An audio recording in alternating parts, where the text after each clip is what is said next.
Alright, so before we begin today's video and topic, I just wanted to remind you that for absolutely free, the low cost of free, you can go follow me on twitter.com @SkullOhio. Join me over there for more in-the-moment reactions and all the hottest takes imaginable. While we're here, we were going to talk about today Kirk Cousins, once again. Go figure. I read an interesting article over the weekend from PFF where they ranked all 32 starting quarterback situations from best to worst in a couple different categories, and I thought this would be interesting to sort of share and give my opinion on, sort of a a piggyback point of departure to talk about what the Vikings face heading into 2021 with Kirk Cousins and even beyond. So to give you an idea what this article is about, I'm not going to read it verbatim because way too long. Anthony Treash, I don't know how to pronounce his last name. I'm sorry, I butchered it. Anthony Treash. He basically broke this down into 5 categories, and I'm sort of going to just tell you what they are. Category 1 was needs a new quarterback ASAP. Category 2, current starter on decline / running out of time or has yet to prove himself. Category 3 is just in limbo. Category 4 was starter for near term is set, but keep your eyes peeled, i.e. there could be change on the horizon. And category 5 was simply searching for backups because your starting quarterback is just that damn good. So obviously, like quarterback 1, category 1, needs a new quarterback ASAP. That's obviously like the New York Jets, Jacksonville Jaguars, teams like that. Current starter on decline, you might think of somebody like, boy, I can't even really think right now. Current starter on decline, I guess Drew Brees. Running out of time, that would be like somebody like Matt Ryan, or has yet to prove himself. A good example there would be Tua.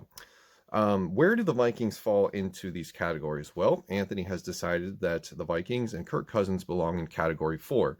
Starter for near term is set, but keep your eyes peeled. And I thought that was interesting to sort of lump us in with the Texans, the Rams, and the Raiders. So a few of those make sense, but I think the Texans being in category 4 requires a little bit of nuance. So obviously, and as Anthony very well points out, that the Texans situation could change at a moment's notice. Right now, their starter is set, but once we get to the new calendar year, that's when we find out if Deshaun Watson is actually going anywhere. And if they shut down the trade rumors and he stays in Houston, they automatically jettison back up to category 5, searching for backups in case of, worst case scenario injury. The Rams and the Raiders are a little bit more easier to explain because I think for the near future, Matthew Stafford absolutely fits the description of starter for the near term is set, but keep your eyes peeled. Same thing with Derek Carr. I think the rumors surrounding Derek Carr have been numerous for years about the Raiders potentially moving on from him. And then we have Kirk Cousins and the Vikings. So I'm going to read you what he wrote about Kirk Cousins because I think this is one of the better summarized analysis of Kirk Cousins. Like if I could put my thinking in words to paper, this is what I would do. This is almost verbatim of how I would describe my affinity for Kirk Cousins as a Minnesota Vikings starting quarterback. So he writes, Cousins may have his limitations and won't be the type of elite passer who single-handedly carries a team to victory. But he is one of the more efficient passers in the league and is capable of producing at a top 10 level with the right supporting cast and play calling. Those are all things I absolutely agree with. Just to stop real quick and sort of butt in and give my point, or at least my take. He's not going to be the type of person that's going to single-handedly take them down the field like an Aaron Rodgers. And being an NFC North rival to the Green Bay Packers, we've seen Aaron Rodgers do it one too many times. Just the magic just keeps coming out of nowhere, where he's able to sort of will this offense to score points in the end zone. Kirk's not really that type of quarterback. Kirk is more of a robotic business. Everything is like a well-oiled machine type of quarterback, if that makes sense. Anthony continues on. He has earned a passing grade above 79 in each of the last 3 seasons. That's a PFF passing grade. Never ranking lower than 14th at the position. So he opens this with, sunshine and roses, right? Cousins has limitations, but won't be the type of elite passer to single-handedly carry a team to victory. And those are all true. But he does consistently rank well in stat-based analysis because of what we're about to talk about right now. Anthony continues on. Still, he can't continue to get off to the sluggish starts we saw in 2020. The difference between Cousins in the first 3 quarters versus the fourth quarter last season was staggering. Through the first 3 quarters of action in 2020, Cousins ranked 19th in passing grade and 27th in turnover-worthy play rate.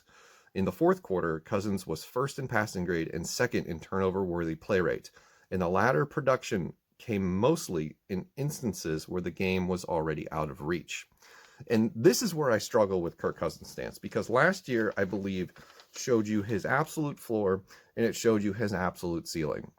Because the first half of the season, where he sort of sabotaged the Vikings season with his just god-awful performances in the first 5 weeks before the bye week. We all saw it. It's on tape. There's no sugarcoating what that was.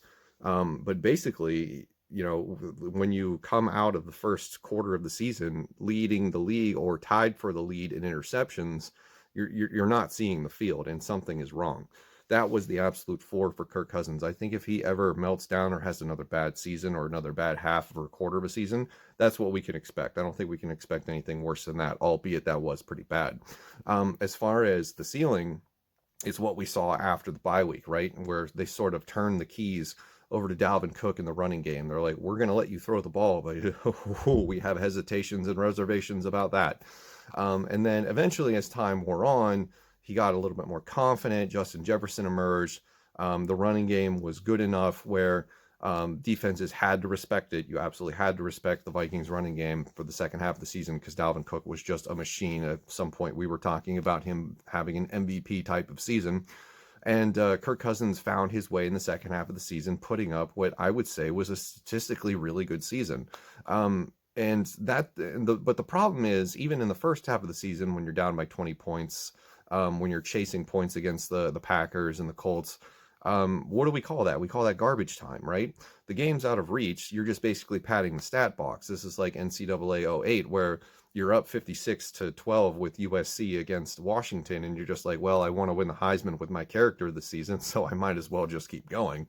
And that's the problem I have, with Kirk Cousins' stance. And I think Anthony spells out the situation so well, to where that's the best way to describe what we know that Kirk Cousins is, right? Statistically, very good. Between the ears, very good. He's smart. He's not a bad quarterback. I will never say that he is a bad quarterback. He's a very good quarterback. It's just that there are little things that you see, having watched all the games from 2020 beginning to end, where you start to wonder, is this going to be enough? And in my honest opinion, I don't think it is. So for right now, Kirk Cousins is as good as it gets. I think that unless something miraculous happens in the next month, that we are going to have him as our starting quarterback for at least the next 2 years. And it's going to be a tremendous salary cap hit unless he renegotiates. So one of two things needs to happen. He either needs to renegotiate that contract so that we can get more talent to be able to build a Super Bowl type of roster like Tampa Bay has done over the past couple of years, or he needs to be traded. And that's just the bottom line. It's just because that contract with all that guaranteed money is just too much. We're talking Joe Flacco extension after they won the Super Bowl, and then they had a mass exodus of talent, and then it just ruined them for a number of years because they couldn't afford anything. So Kirk Cousins, in closing, great article. I recommend you go read it. Just fascinating all around.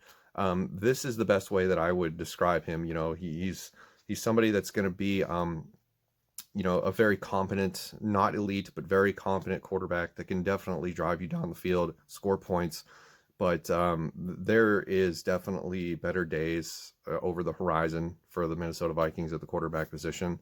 And if we can't, come to terms with that reality, then I'm afraid that we are, just going to be stuck on this carousel going round and round and round, where we are defending very good but not elite grade quarterback play. And I don't want to see that, because don't forget, Christian Ponder, everybody who's worried about going back to that era, had this Vikings team at one point at 10-6 and in the playoffs as well. And Kirk Cousins' best year as a Viking so far has been 10-6 and a one and done in the playoffs. So I don't know. I think stats can lie to you, and that's where I'm at. So let me know what you think in the comments below about this writing and my take, and I will see you in the next video.